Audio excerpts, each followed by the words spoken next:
Hello student, Assalamu alaikum. This is Laiba Tariq, your biology instructor from tutoria.pk. Today we are doing the exercise of your chapter 26, major ecosystem. Let's start with the filling the blanks. So the first filling the blank is water is slower to heat and dash than the air. तो इसका right option है temperature.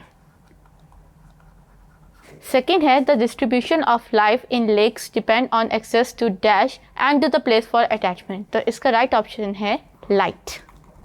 Third है ecosystem on land is known as terrestrial ecosystem या lithospheric ecosystem कहते हैं. Ecosystem in water is also called as dash ecosystem. तो इसे हम लोग कहते हैं हाइड्रोस्फेरिक.